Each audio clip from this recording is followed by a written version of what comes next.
Europe 1, 16h-18h. Historiquement vôtre. Stéphane Bern.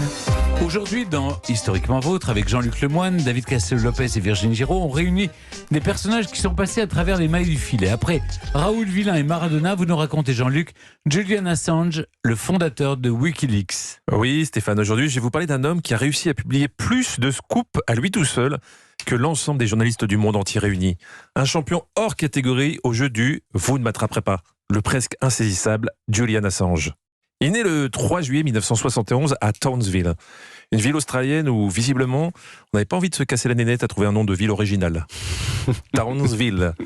Julian Assange et la fuite, c'est une très longue histoire. Il n'a que 8 ans lorsque sa mère se marie avec le gourou d'une secte New Age. Une secte spécialisée dans la séquestration d'enfants et qui les poursuivra aux 4 coins de l'Australie. Il déménage 37 fois avant ses 14 ans, ce qui fait une moyenne d'un déménagement tous les 4 mois et demi. Bref, une bonne enfance bien pourrie qui fera relativiser tous ceux qui se plaignent d'avoir dû grandir à une époque où la cagoule, les sandalettes en caoutchouc et la série Maggie étaient à la mode. Elle voit souvent rouge, avec elle ça bouge. À l'adolescence, il se passionne pour l'informatique, la programmation et devient Mandax, un pirate informatique éthique, membre des rebelles internationaux, sorte d'Avengers boutonneux aux cheveux gras qui choisissent de pirater par goût du défi. À 25 ans, il passe une première fois devant la justice. Jugé pour à peine 31 accusations de piratage, il risque jusqu'à 10 ans de prison et s'en sort avec une simple amende en prenant en compte l'absence de volonté de nuire et son enfance difficile. L'avertissement ne semble pas calmer notre génie de la piraterie. Il fonde en 2006 Wikileaks, une plateforme en ligne sur laquelle sont publiés des centaines de milliers de documents classés confidentiels. Mais bon, au début, c'est pas foufou niveau fréquentation. En même temps, passer en revue des centaines de milliers de documents pour découvrir que les riches s'éclatent dans les paradis fiscaux ou que d'anciens dictateurs africains piqués dans la caisse, qui a envie de s'infliger ça ?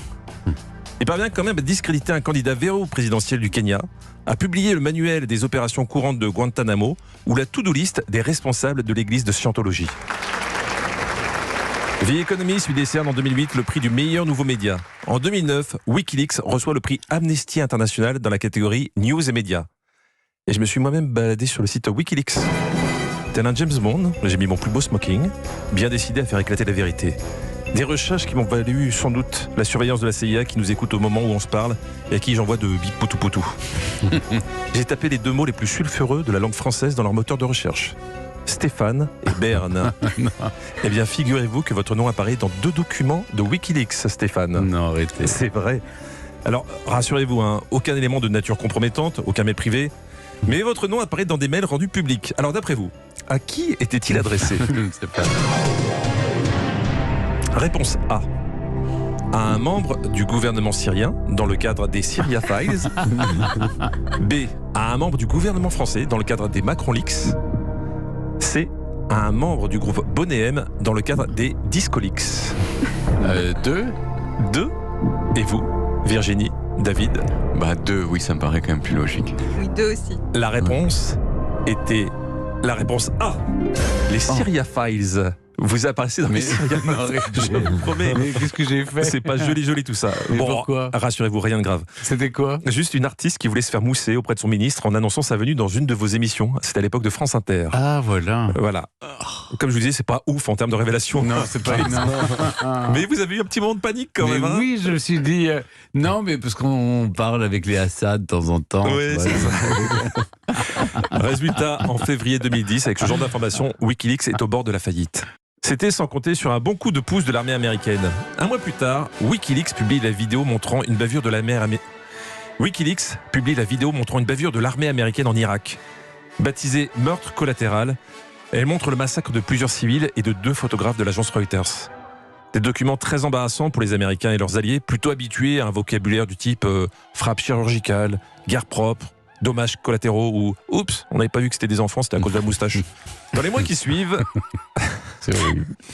Dans les mois qui suivent, Julian Assange et Wikileaks s'associent avec The Guardian, The New York Times, Der Spiegel et Le Monde pour publier des documents sur l'Irak et l'Afghanistan, prouvant la violation de nombreuses conventions internationales, l'utilisation généralisée de la torture et la minimisation des chiffres concernant les pertes civiles.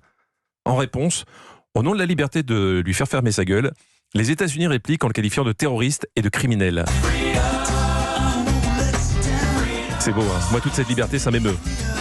Sentant le vent légèrement tourner, Julian Assange demande à devenir résident suédois, pays réputé pour sa législation sur la protection des sources.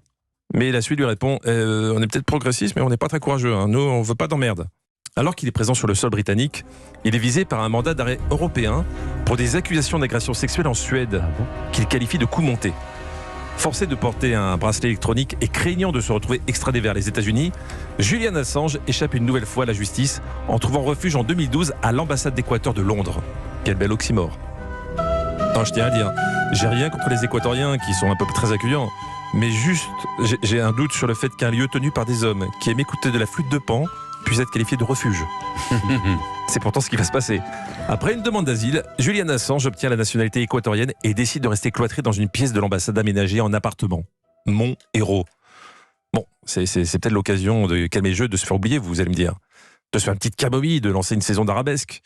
Eh bien non, Julian Assange préfère faire des discours enflammés depuis le balcon de l'ambassade, reçoit la presse et poursuit ses activités.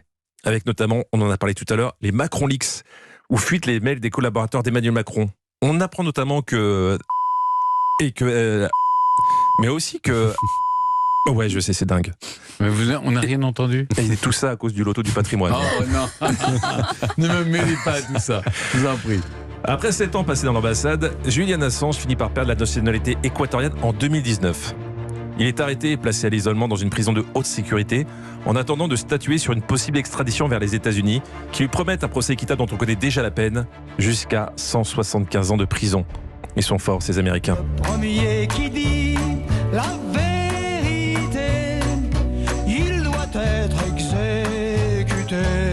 Les mailles du filet se resserrent de plus en plus sur Julian Assange. Mais pour l'instant, d'appel en appel, il n'a toujours pas été extradé vers les États-Unis. Jusqu'à quand ? Finalement, ça doit lui manquer la flûte de Pan. Merci Jean, mais c'est une triste vie finalement. Oui. Ah oui, je pense qu'il a mis le doigt dans un sac à engrenage. Ouais. Eh bien, merci beaucoup Jean-Luc pour cette histoire édifiante. Europe 1, historiquement vôtre. Il est l'heure de dire au revoir à nos personnages qui sont passés à travers les mailles du filet pour retrouver deux talents que l'on n'est pas prêt de relâcher non plus. Oui. David Castel-Lopez, vous nous racontez les origines de votre passion pour les Pringles. Oui, c'est une passion. En tout cas, je les admire beaucoup. Vous les mangez souvent? Parce que, comme toutes ces choses, il faut les manger modérément, vous voyez. Mais Oui. quand je les mange, c'est vraiment un Vous bonheur. mangez un très fort. paquet Mais c'est entier. précieux, je ne sais pas si vous avez déjà acheté des Pringles sur une aire d'autoroute, c'est des mini-boîtes et ça coûte Ouais. une fortune. Oui, mais ça les vaut. Carrément. Mais là, il a acheté des grandes boîtes pour aujourd'hui. Oui, c'est la fête. Réjouissez-vous, Jean-Luc. Avant ça, comme chaque jour, mes aïeux, quelle époque. Aujourd'hui, on parle de l'évolution de la société avec vous, Virginie Giraud.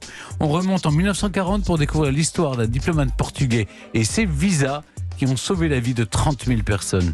Oui, je vais vous parler d'un juste parmi les nations qui a fait mieux que Schindler parce qu'il a sauvé 10 000 vies en 15 jours. Pas mal.